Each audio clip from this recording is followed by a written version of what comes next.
Sir Narasimha ఇక్కడ అర్ధెకరే భూమి తీసుకున్నాం. ఎప్పుడు తీసుకున్నావు? సంవత్సరంన్నర అవుతుంది. సంవత్సరంన్నర అవుతుంది. ఎంత పెట్టి తీసుకున్నావు? 13,50,000. 13,50,000 అర్ధెకరానికి? అర్ధెకరే 2 సంవత్సరాలు అవుతుంది. మేము ఎరకలోళ్ళం సార్. ఇక్కడ మాది మైపా తీసుకున్నది కూడా 2 ఎకరాలు 2 ఎకరాలు పోతుంది. అది కూడా పోతుంది, తీసుకున్నది కూడా పోతుంది సార్. మేము ఎరకలోం చీపురు కట్టలు కట్టి బతికి పందులు అవి ఉంటాయి సార్. కొనుక్కొని కష్టం చేసి బతికి తీసుకున్నాం. మొత్తం పోతున్నాయి సార్. 14 లక్షలు అయింది రిజిస్ట్రేషన్ గిట్ట అంతా అయింది. అంత పెట్టి తీసుకున్నాం. పోతుంది అదే దానికి. ఎంత వస్తుంది మీకు తెలియదా సార్? 7 లక్షలు సేమ్ వడ్డీ ఎలాగ వచ్చింది. తీసుకున్న పైసలు సగంలో సగం కూడా రాకొచ్చినాయి. అదే దానికోసానికి ఇప్పటికీ వారం 10 రోజులు అవుతుంది.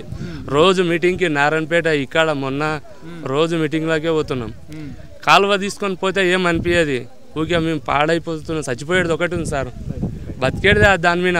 రోజుగా అదే పని చేసుకొని చేనుల పని 2 పంటలు 3 పంటలు చేసుకొని బతుకుతాము. సస్తే మా అమ్మోళ్ళని అందరినీ ఇదే చేనులో పెట్టినాం. మాకు సస్తే ఏడా జాగాలు కూడా లేవు. అదే దానికోసం రోడ్డుకు తీసుకున్నాము. ఈ కథలు అవుతున్నాయి సార్. రాములు సార్. రాములు 2 ఎకరాల భూమి ఉంది, పెద్దల భూమి. ఇక ఇప్పుడు ఆయన వారంటే సచ్చేది ఒకటే మిగిలింది. ఏముండదు సార్, ఉన్నది ఆయన 2 ఎకరాలు పోతే ఏం చేయాలి సార్? వ్యవసాయం దాని మీదే బతుకుతున్నాం.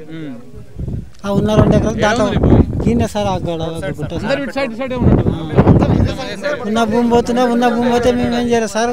భూమి అని ఇచ్చితే బాగుండే ఆడన్నా, దుడ్డు లేకుండే కానీ భూమి ఉంటే ఎట్లా బతుకుతుంటే. ఈ అప్పది రవిది ఈ అప్పది 15 ఎకరాలు పోతున్నారు. మొత్తం మొన్న పోతుంది. ఏమంటున్నారు ఎమ్మెల్యే గారు?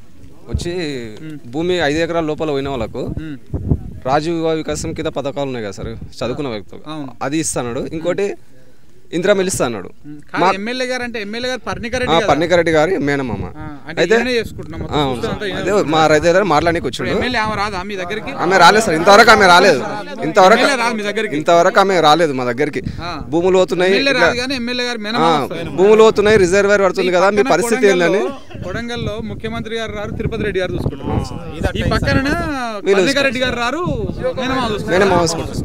అయితే 5 ఎకరాలు భూమి పోతుంది సార్ మాది.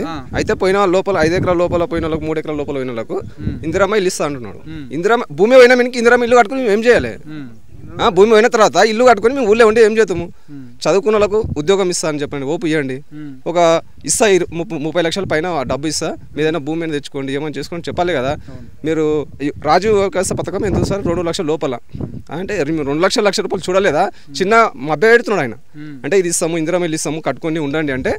మేము భూమి పోయిన తర్వాత ఇల్లు కట్టుకొని ఏం చేయాలి? మేము మా పిల్లలు ఎట్లా బతకాలి, మేము ఎట్లా బతకాలి? మా ఇద్దరు అన్నదమ్ములో 10 ఎకరాలు అవుతుంది. 5 ఎకరాలు నాది, మా తమ్ముది 5 ఎకరాలు, 10 ఎకరాలు అవుతుంది. ఇంకా ఎక్కడన్నారా సార్ భూమి శిఖం భూమి, అంటే మాది పట్టా భూమి శిఖం భూమిలో చూపిస్తుంది. అది అంటే మేము ఆల్రెడీ మాకు నష్టపరిహారం ఇచ్చినట్లు చూపిస్తుంది. అంటే మా సరైన నెంబర్ లేదు, దాంట్లో క్యాన్సిల్ చేసిండ్రు అట్లా. అంటే మాకు నష్టపరిహారం లేదు. నీళ్ళు తేలినప్పుడు కొద్దిగా లేట్ అయ్యి జొన్నలో శనిగలో సెకండ్ పంట వేసుకుంటాం సార్. ఇప్పుడు చెరువు పక్కనే ఉంది. ఇప్పుడు మాది కొద్దిగా వర్షం నిండినప్పుడు కొద్దిగా వస్తుండే, తర్వాత తేలిన తర్వాత మేము జొన్నలు శనిగలు వేసుకుంటుంటే. అయితే అలాంటి నంబర్ సర్వే నెంబర్ అనేది ఇప్పుడు దాంట్లో మ్యాప్లో లేకుండా చేసిండ్రు. అంటే మేము ఇంతకుముందు నష్టపరిహారం ఇచ్చిండ్రు అని అట్లా. అంటే ఇది ఎలాంటి వారి న్యాయం సార్? ఇప్పుడు ఎంత మోసం చెప్పండి. ఇది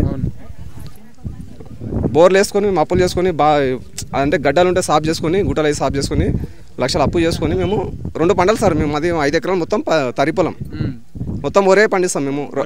వర్షాకాలము యాసంగి పంట 2 పంటలు తీస్తాం. 2 పంటలు పండించి ఏదో కష్టపడి ఏదో మేము పిల్లల్ని అందరూ సాగుకుంటా మేము ఉన్నాం సార్. ఇప్పుడు 5 ఎకరాలు ఉన్న భూమి మొత్తం పోతుంది. పోయిన మీనికి మేము ఏం చేయాలి? ఇల్లు కట్టిస్తుంది అంటే మేము భూమి అయిన తర్వాత ఇల్లు కట్టుకొని ఏం చేయాలి? మేము ఏం చేస్తున్నాం సార్? మాకు భూమి అని ఇవ్వండి, లేదంటారా మాకు చదువుకున్న వాళ్ళకు, మా తోటి తమ్ముళ్ళు అందరూ ఉన్నారు, చదువుకున్న వాళ్ళకు చూసి వాళ్ళకి ఏదో ప్రభుత్వ ఉద్యోగం ఇవ్వాలి. ఏదో నేను ఇస్తా కాంట్రాక్ట్ ఉద్యోగం అనేది కుదరదు. ప్రభుత్వ ఉద్యోగం ఇవ్వాలి. 30 లక్షల పైన ఎకరానికి భూమి అని ఇవ్వాలి. లేదంటే భూమి ఇవ్వలేని పరిస్థితి ఉంటే 30 లక్షల పైన మాకు భూమి ఇవ్వాలి. ఉద్యోగం అయితే కంపల్సరీ ఇవ్వాలి సార్. ఇది మా డిమాండ్. చూడండి సార్, ఇక్కడ ప్రాంతం భూములన్నీ తీసుకుంటుండ్రు గవర్నమెంట్. చాలా నష్టపోతుండ్రు. ఒక్కొక్క కుటుంబము చాలా నష్టపోతుంది. ఓకేనా సార్? తర్వాత వీళ్ళు జీవనోపాధి అనేది కోల్పోతారు. ఈ జీవనోపాధి ఎవరు బాగు చేస్తారు సార్? గవర్నమెంట్ చేయాలి. దాని మీద ఏ ఆలోచనతో భూములు తీసుకొని ఈ రైతాంగానికి ఏం మేలు చేస్తారు అది కావాలి. ఓకేనా? ఒకవేళ తీసుకుంటే ప్రభుత్వ పరంగా తీసుకుంటే కనుక ఈ రైతాంగానికి కాన్కుర్తి గ్రామ ప్రజలకు ఎన్ని భూములు తీసుకుంటుంటారో అన్ని భూముల న్యాయం చేయాలి. ఒక కుటుంబానికి ఉద్యోగం ఇవ్వాలి, వాళ్ళకు జీవనోపాధి కల్పించాలి. భూమి తీసుకుంటారా, భూమికి భూమి ఎక్కడైనా ఈ పక్క నియోజకవర్గంలో పర్వాలేదు, నారాయణపేట నియోజకవర్గంలో పర్వాలేదు, ఆ ప్రాంతము భూమి ఇవ్వాలి. మీ పేరు ఏం పేరమ్మా? జయశ్రీ సార్. జయశ్రీ. ఎంత ఉంది మీకు? ఎన్ని ఎకరాల భూమి? 18 ఎకరాలు ఉంది సార్. 18 ఎకరాలు ఉంది. మొత్తం టోటల్ పోతుందా సార్? మొత్తం 18 ఎకరాలు పోతుందా? ఎంతమంది పిల్లలు మీకు? ఒకటే అమ్మాయి సార్. ఒక అమ్మాయి. మరి ఇప్పుడు ఏంటి భూమి ఎంత ఇస్తా అంటారు, ఏమంటున్నారు? 14 లక్షలకి 1 ఎకరా అంటున్నారు సార్. ఇప్పుడు ఎంత పోతుంది ఇక్కడ భూమి రేట్? మొత్తం పోతుంది, ఎకరాకు 50 లక్షలు అడుగుతున్నారు సార్. మరి ఇప్పుడు ఎట్లా, మీరు ఏమంటున్నారు, ఏం డిమాండ్ చేస్తున్నారు? రోడ్ సైడ్ ఉండదు సార్, రోడ్ బిట్ట మల్లెట్పల్లి మాది సార్. ఇంటికి ఒక ఉద్యోగం 50 లక్షలన్నీ ఇవ్వాలి సార్.